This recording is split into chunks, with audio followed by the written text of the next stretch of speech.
In a library full of classics such as Super Mario Bros., Mega Man, DuckTales, and countless others, Felix the Cat has been a truly underappreciated gem of an NES platformer for several years. Published and developed in 1992 by Hudson Soft, maker of other heavy-hitting franchises such as Bonk and Adventure Island, Felix the Cat is based off the classic cartoon franchise of the same name that gained its prominence in the silent film era, and he has since gone on to become one of the most recognizable cartoon characters of all time. Felix the Cat boomed in theatrical shorts from 1919 to 1936. He also had a cartoon revival in the late 50s, early 60s, not to mention a feature-length animation in 1988, and a handful of other TV series throughout the mid-90s and early 2000s. Anyways, I'm getting off complete track here, okay? This is not a history lesson. This is a video game review. So let's begin. The player controls Felix the Cat as he embarks on a quest to defeat the evil Mad Professor, who has kidnapped, or catnapped, his beloved girlfriend. Between levels, you get a variety of cutscenes where the professor calls you, demanding he receive the magic bag in exchange for Kitty. Wait a minute. Am I the only one that finds it completely strange that Felix the Cat's arch nemesis, the professor, would even have his phone number? Like, who gives out their phone number to somebody they hate?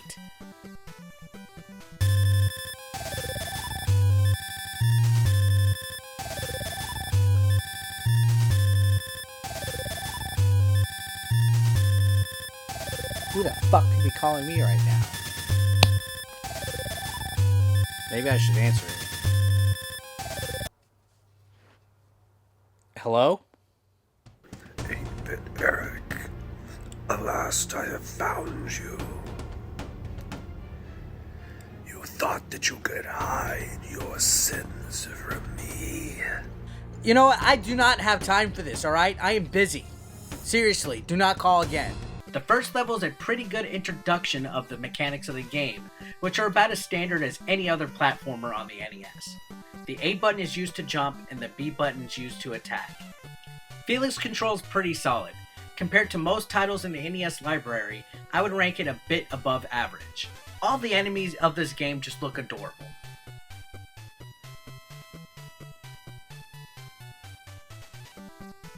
Why is Felix harming these innocent creatures?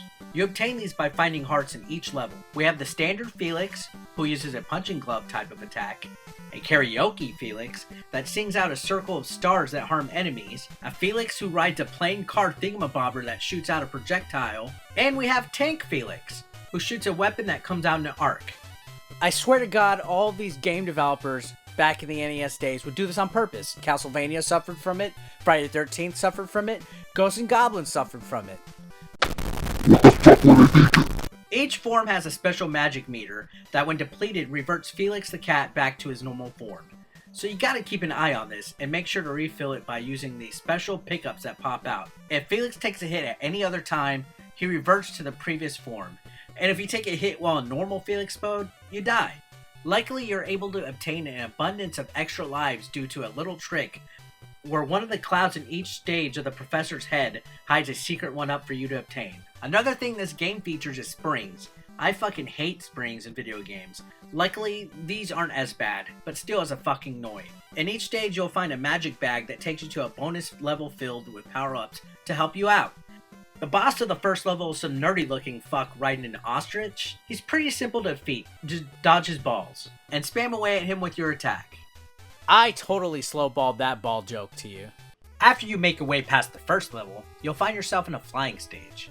Here, Felix the Cat has 3 different forms. The standard umbrella Felix, a hot air balloon Felix that looks like he shoots pies, and a fighter plane Felix, which is actually pretty neat. You have to avoid birds and cannons shooting at you, and it's not too bad, but if you don't watch it, you can definitely get caught slipping here. You find your way to a pyramid level that goes back to the platforming type of gameplay, and features some weird sombrero-wearing enemies. Juan? Is that you? Como? Worst Mexican ever. Ugh. This spring part could be a pain in the ass. Only because you go so fast and can't see what enemies are around, it's almost guaranteed you'll get hit. God, that is some scary shit. The boss of this area is a dog with a gun. Again, no biggie. I just stood there and spammed the shit out of my attack and sent him yapping away. I have to say, the bosses in this game were pretty standard. There's no real memorable fights of them, no patterns to learn, no true strategy like a Mega Man boss. It's actually kind of disappointing. This game has a ton of potential, but its boss fights are complete trash. Again? Yeah, what's up? You thought that you could hide your sins from me. You thought that you could hide your sins from me. The next stage is a mountain area, and I don't know what the fuck kind of enemy is this. The music from this level is a short loop and kind of annoying, which is what I was talking about earlier. At this point, I just want to get past this level so I don't have to hear this shit. I swear to God, this is the most busy NES music loop of all time. It's so happy and cheery. In fact, it just irritates me so much it makes me want to stick a screwdriver down my pee hole. After 2 platforming stages, we're met again with another flying stage. More of the cannons and birds, and we make our way to a boss which looks like a flying trash can character. Again, just find a spot and spam. Now we've come to a beach level. First, we have more standard platforming fare, but this level does introduce something new later on, which is a boating level that has you start off in a raft. It's kind of cute, actually. The second form of boating is Felix riding a fucking dolphin. Whoa, Felix! Looks like Felix the cat is missing Kitty so much that he's starting to hump dolphins. I mean, Felix, calm down. You're a children's cartoon, for cripe's sake.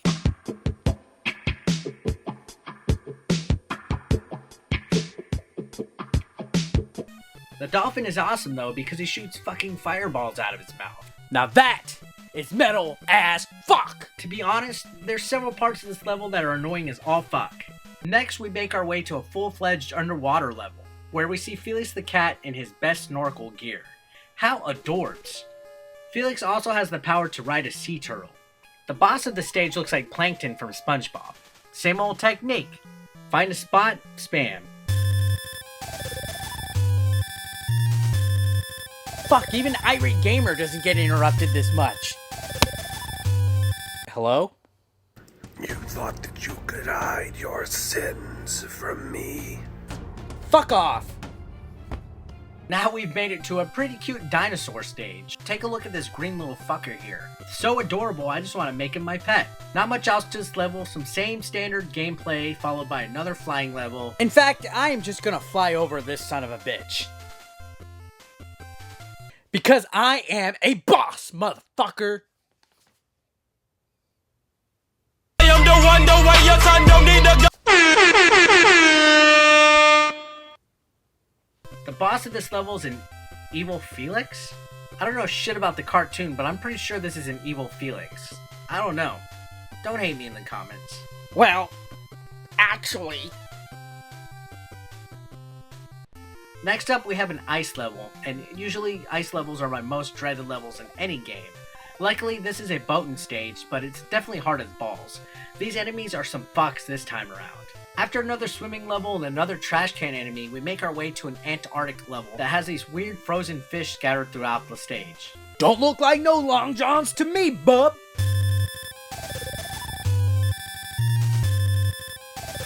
I'm not even gonna answer this shit. Near the end of the game, we arrive to a pretty cool space level where Felix flies a freaking UFO. Aliens. As cool as this level is, it's hard as balls because Felix dies on one hit no matter what.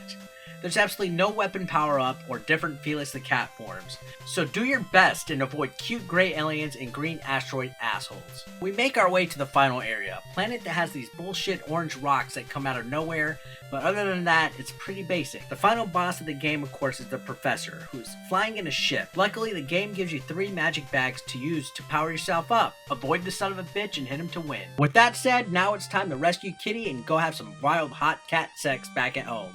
Overall, Felix the Kid. Overall, Felix the Cat is a very solid and underrated NES platformer. It's one of the best. Unfortunately, it has gone up in value, and it's kind of in demand, so you're probably not going to find it for cheap.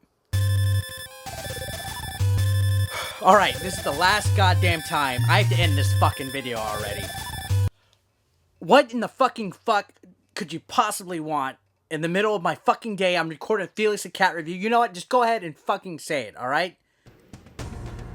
I shall have my revenge. I shall expose you. It's going to expose me.